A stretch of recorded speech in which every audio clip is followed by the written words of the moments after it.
Hello नमस्कार दोस्तों, स्वागत है आप सबका अमित क्लासेस आगरा के स्टडी प्लेटफॉर्म पर। तो दोस्तों आज हम आपके विषय में उपस्थित हुए हैं बीपीएससी की वीडियो को लेकर के, जो कि आपके परीक्षा के पॉइंट ऑफ व्यू से बहुत ही ज्यादा महत्वपूर्ण रहने वाली वीडियो है दोस्तों। इस वीडियो में हम टॉप 50 प्रश्नों की चर्चा करेंगे दोस्तों, और ये टॉप 50 प्रश्न वेरी वेरी इंपॉर्टेंट प्रश्न है दोस्तों, क्योंकि ये बिहार की परीक्षा में कई बार पूछे गए प्रश्न है। तो ज्यादा से ज्यादा भाई बहन लाइव जुड़े और चैनल को शेयर और सब्सक्राइब जरूर करें। तो चलिएगा दोस्तों, स्टार्ट करते हैं। इस वीडियो के फर्स्ट प्रश्न की चर्चा करते हैं। देखिएगा दोस्तों, फर्स्ट प्रश्न का आंसर आप कमेंट करिएगा। इसमें आपसे क्या कहा गया है? इसमें आपसे बोला है कौन सा कौन सा राज्य इलेक्ट्रॉनिक पार्क स्थापित करेगा? बताइएगा। क्या हरियाणा करेगा, गोवा करेगा, उत्तर प्रदेश करेगा या हिमाचल प्रदेश करेगा? तो कमेंट करके आप मुझे इसका आंसर दीजिए कि कौन सा करेगा। तो आपका राइट आंसर क्या हो जाएगा? उत्तर प्रदेश हो जाएगा दोस्तों। उत्तर प्रदेश की राजधानी क्या है दोस्तों? लखनऊ है, और यहाँ के जो मुख्यमंत्री हैं वो योगी आदित्यनाथ हैं। और दोस्तों इसके बारे में एक बात और बता दें कि पहला बजट पेश करने वाली और पहला बजट पेश जो किया है वो क्या है? पेपरलेस है। ऐसा कौन सा राज्य है? तो ये आपसे पूछा जाएगा, पेपरलेस बजट पेश करने वाला पहला राज्य कौन सा है? उत्तर प्रदेश है। तो ये वाला क्वेश्चन भी आपसे पूछा जा सकता है। तो आपका राइट आंसर क्या हो जाएगा दोस्तों? सी हो जाएगा। बात करते हैं दोस्तों प्रश्न नंबर सेकंड की। भारत का पहला ग्रीन हाइड्रोजन संयंत्र किस राज्य में लगाया गया था? अब आपको यह ध्यान रखना है, पहला ग्रीन हाइड्रोजन संयंत्र किस राज्य में लगाया गया? क्या उत्तर प्रदेश में लगाया गया, बिहार में, राजस्थान में, हरियाणा में? तो बताइएगा कहां लगाया गया। तो आपका राइट आंसर क्या हो जाएगा? उत्तर प्रदेश हो जाएगा, यानी यूपी में लगाया गया है दोस्तों। वही बात करते हैं दोस्तों प्रश्न नंबर थर्ड की। देखिएगा, किस राज्य सरकार ने मिसाइल आकाश और ब्रह्मोस के लिए वन रुपए में 263 हेक्टेयर जमीन देने का निर्णय लिया है? बताइएगा किसने दिया है। क्या महाराष्ट्र की राज्य सरकार ने दिया है, राजस्थान की ने, बिहार की ने या उत्तर प्रदेश की ने? तो इसका राइट आंसर क्या हो जाएगा? उत्तर प्रदेश हो जाएगा, यानी ऑप्शन जो आपका डी है वो करेक्ट हो जाएगा दोस्तों। वही बात करते हैं दोस्तों प्रश्न नंबर 4 की। प्रश्न नंबर 4, प्रधानमंत्री आत्मनिर्भर स्वास्थ्य भारत जो आपकी योजना है, इसकी शुरुआत किस जिले से की गई थी? बताइएगा। क्या गुरुग्राम से की गई थी, वाराणसी से की गई थी, भोपाल से की गई थी या आपका गुवाहाटी से की गई थी? तो फोर्थ का राइट आंसर क्या हो जाएगा? वाराणसी से की गई थी। ठीक है दोस्तों, आपका जो राइट आंसर क्या हो जाएगा? सी है, जो करेक्ट हो जाएगा। वही बात करते हैं दोस्तों प्रश्न नंबर 5 की। विश्व तंबाकू निषेध दिवस किस दिन मनाया जाता है?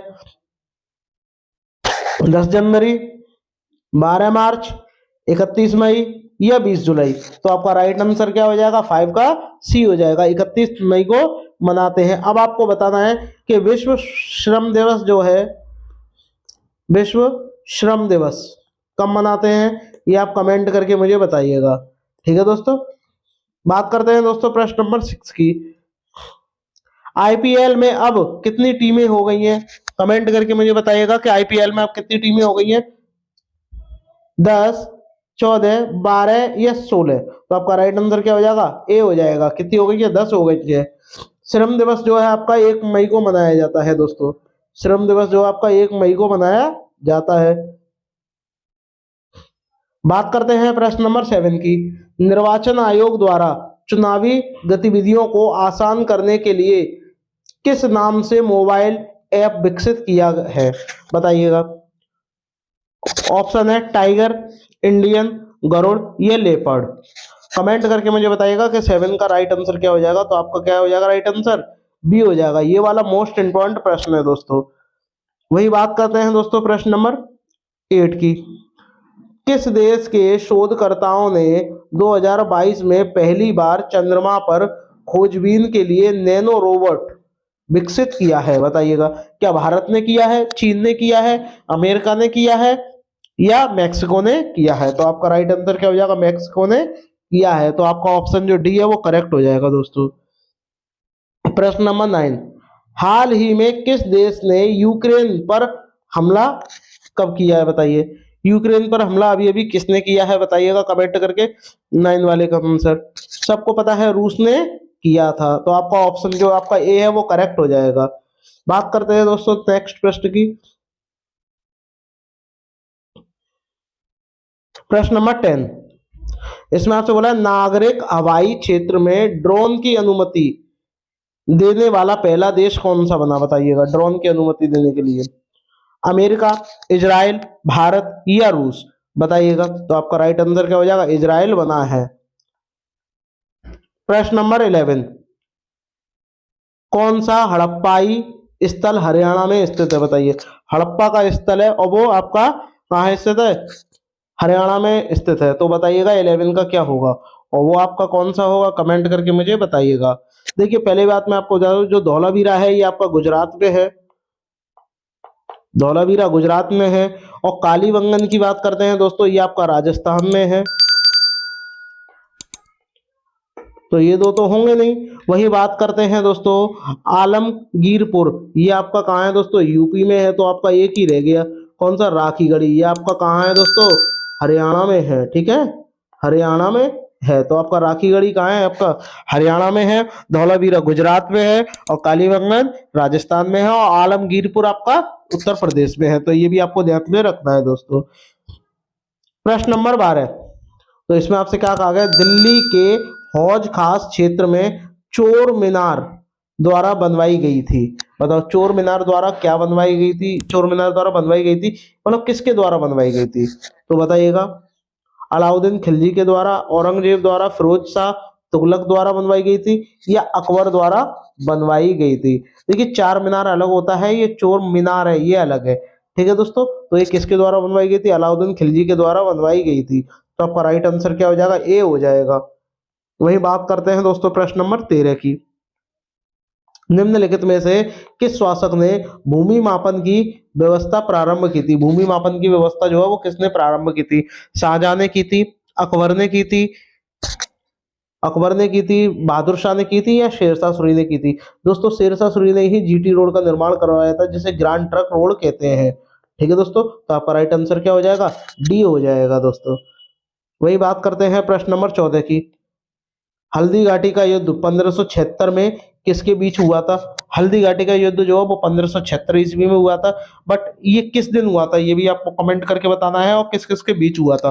तो मैं आपको बता दूं ये आपका 18 जून को हुआ था, 18 जून को हुआ था। और ये आपका किसके साथ हुआ था, महाराणा प्रताप और अकबर के साथ हुआ था। तो आपका ऑप्शन जो आपका बी है दोस्तों वो करेक्ट हो जाएगा।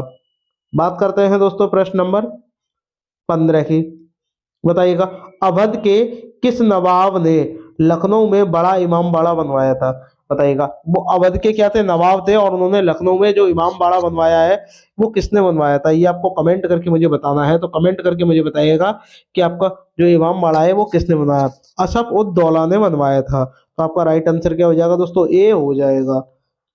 बताइएगा प्रश्न नंबर 16 का राइट आंसर बताइएगा क्या होगा कमेंट करके। निम्नलिखित में से कौन सा अल्पाधिकार की परिभाषा के सर्वाधिक निकट है, बताइएगा। क्या सिगरेट उद्योग है, नाई की दुकान है, वेल्डिंग की दुकान है या खेती करने वाले किसान है। अल्प अधिकार यानी उनका बहुत ही कम अधिकार रह गया है। ठीक है, तो ये आपको बताना है। तो कमेंट करके मुझे बताइएगा 16 का राइट आंसर क्या होगा। तो इसका 16 का राइट आंसर क्या हो जाएगा दोस्तों, सिगरेट उद्योग हो जाएगा। यानी जो आपका ऑप्शन ए है वो करेक्ट हो जाएगा। ठीक है दोस्तों, वही बात करते हैं प्रश्न नंबर 17 की। प्रश्न नंबर 17 में आपसे क्या कहा गया है, पूर्ण प्रतियोगिता की आवश्यक शर्तों में से कौन सी एक शर्त है ये आपको बताना है। उत्पाद में विभेदन, ये जरूरी नहीं है। किसी एक समय में एक जैसे उत्पादों के लिए विभिन्न प्रकार के मूल्य आगे पड़ते हैं, और शायद इससे कोई बढ़िया ऑप्शन मिल जाए, ये भी नहीं होगा। बात करते हैं अब इसमें प्रश्न नंबर मतलब सी वाले की। विक्रेता अधिक लेकिन क्रेता कम, तो ये तो ठीक ठाक लग रहा है। चलो देखते हैं। किसी एक समय में एक जैसे सामानों के समान मूल्य, तो ये जो क्या हुआ ये करेक्ट हो जाएगा दोस्तों। बात करते हैं प्रश्न नंबर 18 की। कौन सी एजेंसी म्यूचुअल फंड के लिए एक विनियमांक की भांति कार्य करती है, बताइए। IRDA, SEBI यानी सेबी, RBI, DRI, बताइएगा कौन सी जो है म्यूचुअल फंड के लिए एक विनियमांक की भांति कार्य करती है? 18 का राइट आंसर आप मुझे बताइएगा। तो वो कौन करती है? सेबी करती है, यानी जो आपका ऑप्शन जो बी है वो करेक्ट हो जाएगा। बात करते हैं प्रश्न नंबर 19 की। बताइएगा, इंपीरियल बैंक ऑफ इंडिया की स्थापना किस वर्ष की गई थी? बताइएगा कब की गई थी? 1921 में की गई थी, 1930 में, 1935 में, 1955 में? तो कमेंट करके मुझे बताइएगा कब की गई थी। 1900 बताइएगा कमेंट करके कि जो 19 वाले का राइट आंसर आपका क्या होगा, बताइएगा। देखिए मैं आपको बता दूं इसकी स्थापना कब की गई थी, 1921 में की गई थी। ठीक है दोस्तों, तो आपका राइट आंसर क्या हो जाएगा दोस्तों? ए हो जाएगा। और इसका राष्ट्रीयकरण कब हुआ था? राष्ट्रीयकरण हुआ था 1955 में। अगर आपसे ये पूछ लिया जाए कि राष्ट्रीयकरण कब हुआ था, तो ये आपका कब हुआ था? 1955 में हुआ था दोस्तों। वही बात करते हैं दोस्तों प्रश्न नंबर 20 की। देखिएगा 20 वाले का राइट आंसर, निम्नलिखित में से कौन सा व्यवस्थापिका का कार्य नहीं है? कानून बनाना, बजट बनाना, बजट पारित करना, कार्यपालिका पर नियंत्रण। तो आपको इसमें राइट आंसर बताना है कि कौन सा जो है आपका व्यवस्थापिका का कार्य नहीं है। तो 20 का राइट आंसर क्या हो जाएगा? बजट बनाना। बजट जो है सरकार बनाती है, व्यवस्थापिका नहीं बनाती है। बात करते हैं प्रश्न नंबर 21 की। 21 वाले का देखिए, कौन सा भौतिक लक्षण सिंधु और गंगा नदी की घाटियों के बीच जल विभाजन की भांति कार्य करता है? अरावली रिज करता है, शिवालिक पहाड़ियां करती हैं, विंध्य श्रेणी करता है, या कोई विकल्प सही नहीं है? तो बताइएगा 21 का राइट आंसर क्या हो जाएगा? अरावली रिज करता है। तो आपका ऑप्शन जो आपका ए है वो करेक्ट हो जाएगा दोस्तों। बताइएगा प्रश्न नंबर 22 का। भारत का एकमात्र सक्रिय ज्वालामुखी बैरन आइलैंड कहाँ स्थित है? एकमात्र सक्रिय ज्वालामुखी जिसका नाम क्या है? बैरन है। और ये कहाँ स्थित है ये आपको बताना है। एक आइलैंड पर स्थित है और उसका आपको नाम बताना है कमेंट करके कि 22 वाले का वो कहाँ स्थित है। तो ये कहाँ है? आपका अंडमान निकोबार पे ये द्वीप समूह है, यहाँ स्थित है दोस्तों। प्रश्न नंबर 23, वर्तमान में विश्व के कपास निर्यातक देशों में भारत का स्थान बताना है। तो बताइएगा, प्रथम है, द्वितीय है, तृतीय है, चतुर्थ है? बताइएगा कमेंट करके कि कौन सा है। तो मैं आपको बता दूं कौन सा है, दूसरा स्थान है दोस्तों। तो आपका ऑप्शन जो आपका बी है वो करेक्ट हो जाएगा। 24 वाला देखिएगा, भारत का कौन सा क्षेत्र अपनी वर्षा का अधिकांश भाग पूर्वी और उत्तर मानसून से प्राप्त करता है? बताइएगा, पूर्वी और उत्तरी मानसून से प्राप्त करता है। तो अब इसमें से ऑप्शन देखते हैं दोस्तों कौन सा होगा। देखिएगा, बताइएगा, ये आपके दिए गए हैं ऑप्शन, बताइएगा कौन सा होगा। क्या केरल होगा, मराठवाड़ा होगा, गंगीय पश्चिम बंगाल होगा, या कोरोमंडल और रायल सीमा होगी?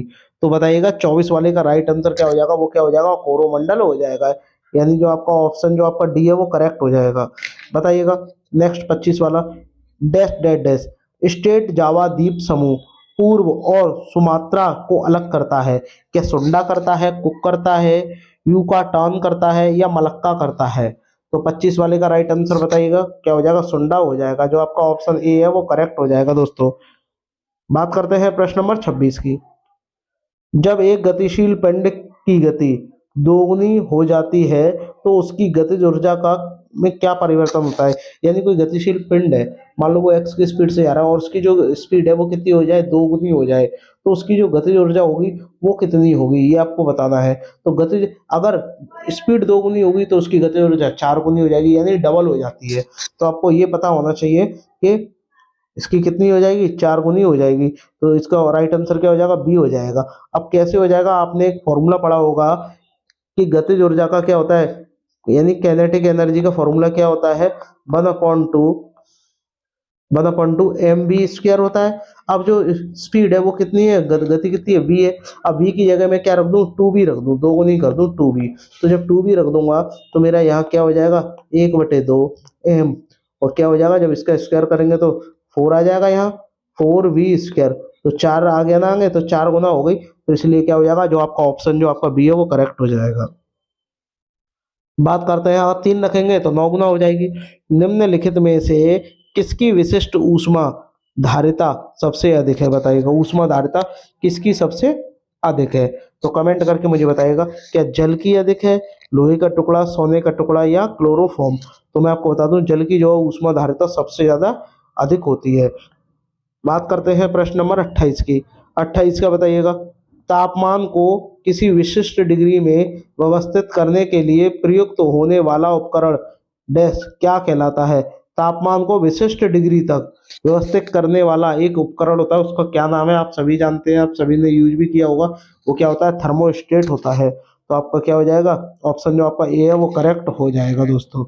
बात करते हैं प्रश्न नंबर 29 की। मनुष्य के नाखून डेड डेस्क किसके बने होते हैं, बताइएगा। जो मनुष्य के नाखून होते हैं वो किसके बने होते हैं, कमेंट करके मुझे बताइएगा। इसका राइट आंसर क्या होगा, 29 वाले का राइट आंसर क्या होगा, बताइएगा। पिगमेंट के, इलास्टिन के, एल्बुमिन के या केरेटिन के। तो इसका राइट आंसर क्या हो जाएगा, केरेटिन के बने होते हैं। बताइएगा 29 वाला क्वेश्चन। कौन सी धमनी मानव शरीर में ऑक्सीजन युक्त रक्त का परिवहन नहीं करती, बताइएगा। रक्त का परिवहन वह नहीं करती। तो आपको इनमें से कमेंट करके मुझे बताना है कि इसका राइट आंसर क्या होगा 30 वाले का। देखिएगा, मैं आपको बता दूं, धमनी वह रक्त पर वाहिकाएं हैं जो शुद्ध रक्त को और उसमें ऑक्सीजन जो होती है उसको हृदय से शरीर के विभिन्न भागों तक लेके जाती है। इसको क्या बोलते हैं, पल्मोनरी धमनी कहते हैं दोस्तों। ये अशुद्ध रक्त को हृदय से फेफड़े तक ले जाती है, ये भी आपको पता होना चाहिए। तो आपका राइट आंसर क्या हो जाएगा दोस्तों, डी हो जाएगा, ठीक है, पल्मोनरी हो जाएगा। वही बात करते हैं दोस्तों प्रश्न नंबर 31 की। सर्वप्रथम किस भारतीय राष्ट्रीय आंदोलन में वंदे मातरम लोगों का लोकप्रिय गीत बना, ये आपको बताना है। ऐसा कौन सा आंदोलन था उसमें वंदे मातरम जो है लोगों का बहुत ही लोकप्रिय गीत बना, तो बताइएगा। पहले आंदोलन का मैं आपको नाम बता रहा हूँ, बताइएगा। और ये आंदोलन कब हुआ था ये भी आपको बताना है, ठीक है दोस्तों। तो बताइएगा, खिलाफत आंदोलन, भारत छोड़ो आंदोलन, असहयोग आंदोलन, ये स्वदेशी आंदोलन। तो इसका राइट आंसर क्या हो जाएगा, स्वदेशी आंदोलन हो जाएगा दोस्तों, ठीक है। और ये कब हुआ था, बंगाल विभाजन के बाद की घटना है, यानी 1905 से लेकर के 1911 तक ये आंदोलन चला था, तब ये हुआ था। तो इस आंदोलन का नाम क्या है, स्वदेशी आंदोलन। बताइएगा 32 वाले का राइट आंसर क्या हो जाएगा। किस संवैधानिक संशोधन द्वारा दिल्ली में विधानसभा की स्थापना की गई, बताइएगा। दिल्ली में विधानसभा की स्थापना की गई थी और वो किन संशोधन द्वारा की गई थी, ये आपको कमेंट करके मुझे बताना है। तो कमेंट करके मुझे बताइएगा किस संशोधन द्वारा बनाई गई थी। 65 संशोधन द्वारा, 69, 72 या इनमें से कोई विकल्प नहीं, बताइएगा। तो 32 वाले का राइट आंसर क्या हो जाएगा। तो संशोधन ये कब बनाया गया था, 1991 में हुई थी ये। और ये कब हुआ था, 69वां संशोधन 1991 में ये हुआ था दोस्तों, ठीक है। चलिएगा आगे बढ़ते हैं। तो वही बात करते हैं दोस्तों प्रश्न नंबर 33 की। देखिएगा 33 का मुझे बताइएगा, अनुच्छेद 368 वर्णित करता है, यानी क्या इसमें कहा गया है 368 में, ये आपको बताना है।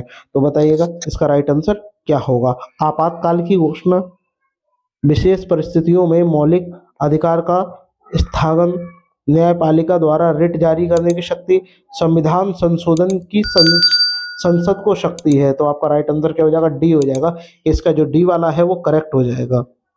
वही बात करते हैं प्रश्न नंबर 34 की। प्रश्न नंबर 34 को थोड़ा छोटा कर दे रहा हूँ, देखिएगा। अब आप देखिएगा क्या होगा। 34 वाले में कहा गया है गांधी इरविन समझौता। जो आपका गांधी इरविन समझौता है ये पहले आपको बताना है ये कब हुआ था।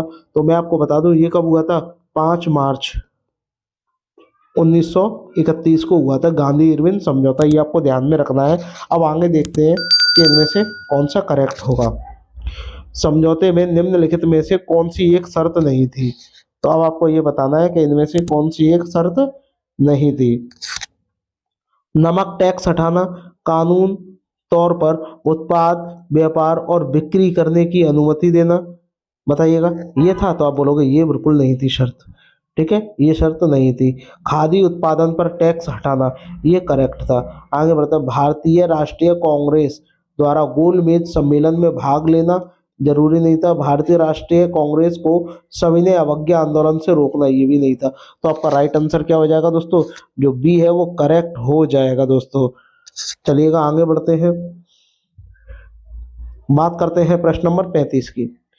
भारत के संविधान का अनुच्छेद चुनाव आयोग को संसद और राज्य विधानसभाओं के चुनावों का पर्यवेक्षण करने की शक्ति देता है, वह कौन सा अनुच्छेद है, ये आपको बताना है दोस्तों। तो मैं आपको बता दूं ये अनुच्छेद कौन सा है, 324 अनुच्छेद है, यानी आपका जो डी है वो करेक्ट हो जाएगा।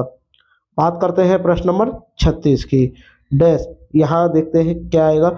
यूनाइटेड किंगडम ने संसद के 7 सदस्यों का एक समूह था जिसमें ब्रिटिश सरकार के लिए संवैधानिक सुधारों का सुझाव देने के लिए गठित किया गया था। अब आपको बताना है फ्रेजर आयोग था, हंटर आयोग था, साइमन आयोग था या सरजेट आयोग था। तो कमेंट करके मुझे बताइएगा कि 36 वाले का राइट आंसर क्या होगा। तो बताइएगा ये क्या होगा, इसका साइमन आयोग होगा। और ये कब आया था, 1927 में आया था दोस्तों, ये भी आपको पता होना चाहिए। वही बात करते हैं प्रश्न नंबर 37 की। प्रश्न नंबर 37 में देखिएगा, दिल्ली उच्च न्यायालय की पहली महिला न्यायाधीश कौन थी, बताइएगा। जो दिल्ली में स्थित हाई कोर्ट है, इसकी जो पहली न्यायपालिका थी, यानी जो न्यायाधीश था, जो जज था, वह कौन है, ये आपको बताना है, कौन बना था। तो कमेंट करके मुझे बताइएगा 37 का राइट आंसर क्या हो जाएगा। लीला सेठ थी। तो आपका राइट आंसर क्या हो जाएगा दोस्तों, सी जो है वो करेक्ट हो जाएगा। वही बात करते हैं प्रश्न नंबर 38 की। इसमें आपसे बोला, यदि लोकसभा के अध्यक्ष एवं उपाध्यक्ष दोनों पद रिक्त हैं तो संसद की बैठकों की अध्यक्षता कौन करेगा, ये आपको बताना है, बताइएगा। यानी लोकसभा के अध्यक्ष एवं उपाध्यक्ष दोनों ही पद क्या है, रिक्त है, तो संसद की जो बैठक की जो अध्यक्षता होगी वो कौन करेगा, ये आपको बताना है कमेंट करके। तो बताइएगा कौन करेगा। सदन द्वारा नामित सदस्य, यानी सदन जो चाहेगा उनमें से कोई भी एक को खड़ा करेगा और वह क्या करेगा, इसको संभालेगा, अध्यक्षता करेगा। तो ये वाला करेक्ट हो जाएगा, ये वाला जो है वो राइट आंसर है। ठीक है दोस्तों। वही बात करते हैं प्रश्न नंबर 39 की। देखिएगा इसमें क्या बोला, भारत में निम्नलिखित में से किस मुख्य न्यायमूर्ति ने कुछ समय तक भारत के राष्ट्रपति के रूप में कार्य किया था, बताइएगा। न्यायमूर्ति ने किया था, अब आपको बताना है। और राष्ट्रपति की जगह पे कार्य किया था, ये आपको बताना है, राष्ट्रपति के रूप में। तो बताइएगा 39 का राइट आंसर क्या होगा। न्यायमूर्ति गजेंद्र गढ़कर ने, जरूर नहीं था। न्यायमूर्ति एच कानिया ने, इसने भी नहीं किया था। अब देखते हैं नेक्स्ट ऑप्शन दिए गए हैं दोस्तों। ऑप्शन जो है आपका सी और डी है, इनमें से देखिएगा। न्यायमूर्ति पी एन भगवती नहीं, न्यायमूर्ति एम हिदायतुल्लाह। तो आपका राइट आंसर क्या हो जाएगा दोस्तों, डी हो जाएगा। ठीक है दोस्तों। वही बात करते हैं प्रश्न नंबर 40 की दोस्तों। 40 में बताइएगा, संविधान के किस अनुच्छेद के अंतर्गत पंचायतों में अनुसूचित जातियों एवं जनजातियों के लिए सीटें आरक्षित हैं, ये आपको बताना है। तो कमेंट करके मुझे बताइएगा कि इसका राइट आंसर क्या हो जाएगा, 243 हो जाएगा दोस्तों। ठीक है। बात करते हैं प्रश्न नंबर 41 की। बहुत ही बढ़िया प्रश्न है दोस्तों। भारत की मुख्य भूमि के देशांतर 68 डिग्री 7 मिनट तथा इसके बीच फैली हुई है, ये आपको बताना है। तो कमेंट करके मुझे बताइएगा कि 41 का राइट आंसर क्या होगा। ये क्या हो जाएगा, सी हो जाएगा। ये आपको ध्यान में रखना है, 87 डिग्री 25 मिनट ईस्ट में। ठीक है। यह आपको ईस्ट का मतलब पूरब, हिंदी में ऐसे कहते हैं। ठीक है। बात करते हैं दोस्तों प्रश्न नंबर 42 की। इसमें आपसे बोला गया है, भारत किस देश के साथ उत्तर में थल सीमा साझा नहीं करता। उत्तर में थल सीमा, जो थल सीमा है वो साझा नहीं करता, ये आपको बताना है उत्तर में। तो बताइएगा 42 का राइट आंसर क्या होगा। तो आपका राइट आंसर क्या हो जाएगा, म्यांमार हो जाएगा, क्योंकि उत्तर में तो म्यांमार है ही नहीं है। ठीक है। तो आपका राइट आंसर क्या हो जाएगा दोस्तों, डी हो जाएगा। वही बात करते हैं, कुछ प्रश्न तो ऐसे हैं दोस्तों कि आप देखते ही कि हम तुरंत बता दोगे। तो आपको दोस्तों वीडियो पसंद आ रही हो तो लाइक शेयर सब्सक्राइब जरूर करिएगा दोस्तों, और दोस्तों में शेयर जरूर करें। अब बताइएगा प्रश्न नंबर 43 का राइट आंसर क्या होगा। तीस्ता तथा दिहांग नदियों के बीच स्थित हिमालय का हिस्सा क्या कहलाता है, ये आपको बताना है। बताइएगा हिमालय का हिस्सा जो है वो क्या कहलाता है, असम कहलाता है। ठीक है दोस्तों, असम कहलाता है। तो आपका राइट आंसर क्या हो जाएगा, ए हो जाएगा। वही बात करते हैं दोस्तों प्रश्न नंबर 44 की। 44 वाला देखिएगा क्या बोला है आपसे इसमें, उत्तर भारत में पंजाब के मैदानों में का वर्चस्व है। बताइएगा, दोनों है, दोआबो है, दरो है या ग्रेनाइट है। बताइएगा 44 का क्या हो जाएगा, दोआबो हो जाएगा, यानी जो आपका सी है वो हो जाएगा इसका राइट आंसर। बात करते हैं प्रश्न नंबर 45 की। किस भारतीय विशेषता के कारण भारत मध्य एशिया की तुलना में मृदु सर्दियों का अनुभव करता है। हिमालय पर्वत, प्रायद्वीपीय पठार, उत्तरीय मैदानों या तटीय मैदानों। तो बताइएगा 45 का राइट आंसर क्या हो जाएगा दोस्तों। ऑप्शन जो ए है वो करेक्ट हो जाएगा, हिमालय पर्वत हो जाएगा दोस्तों। प्रश्न नंबर प्रश्न नंबर 46 का मुझे बताइएगा राइट आंसर क्या होगा। बॉम्बे हार्ड अपने डैश धरोहर के लिए जाना जाता है। बताइएगा किसके लिए जाना जाता है, कोयले के लिए, हीरे के लिए, पेट्रोलियम के लिए या लोहे के लिए जाना जाता है। तो बताइएगा ये किसके लिए जाना जाता है। तो मैं आपको बता दूं ये किसके लिए जाना जाता है, पेट्रोलियम के लिए जाना जाता है। तो आपका राइट आंसर क्या हो जाएगा, सी हो जाएगा। 47 का बताइएगा, निम्नलिखित में से कौन सी नदी अनंत अरब सागर में गिरती है, यानी अंत तक वह अरब सागर में गिरती है, वो क्या है, कावेरी है, नर्मदा है, गंगा है या यमुना है। कमेंट करके मुझे बताइएगा कि 47 का राइट आंसर क्या होगा। तो 47 का क्या हो जाएगा, नर्मदा हो जाएगा। ऑप्शन जो आपका बी है दोस्तों वो करेक्ट हो जाएगा। वहीं बात करते हैं दोस्तों प्रश्न नंबर 48 की। बताइएगा 48 का क्या होगा। 48 में निम्नलिखित में से किसका मिलान सही नहीं है, ये आपको बताना है। बताइएगा किसका मिलान जो है वह सही नहीं है, कमेंट करके मुझे बताइएगा। तो ये बताइएगा कमेंट करके कि इसमें से ऑप्शन दिए गए हैं। अब 48 का आप मुझे कमेंट करके मुझे बताइएगा कि इनमें से जो किसका मिलान है वो करेक्ट नहीं होगा। बताइएगा 48 का राइट आंसर मुझे बताइएगा किसका मिलान जो है वो करेक्ट नहीं है, बाकी सबके जो है सही है। ठीक है दोस्तों, कमेंट करके मुझे बताइएगा किसका मिलान जो है वो सही नहीं है। तो मैं आपको बता दूं विश्व अक्षम लोगों का जो दिवस है वो कितना है, 3 दिसंबर है। तो ये तो ठीक हो जाएगा दोस्तों। आगे बढ़ते हैं। विश्व एड्स दिवस 1 दिसंबर को मनाया जाता है। मानव अधिकार दिवस 10 दिसंबर को मनाया जाता है। जबकि सशस्त्र सेना झंडा दिवस जो है वो 8 दिसंबर को नहीं मनाया जाता, वो कब मनाया जाता है, 7 दिसंबर को मनाया जाता है। तो आप क्या कर लोगे, 7 कर लोगे, यही वाला रॉन्ग था। तो आपका राइट आंसर क्या हो जाएगा दोस्तों, जो बी है वो करेक्ट हो जाएगा। ठीक है दोस्तों, चलिएगा आगे बढ़ते हैं क्योंकि यही रॉन्ग दिया है।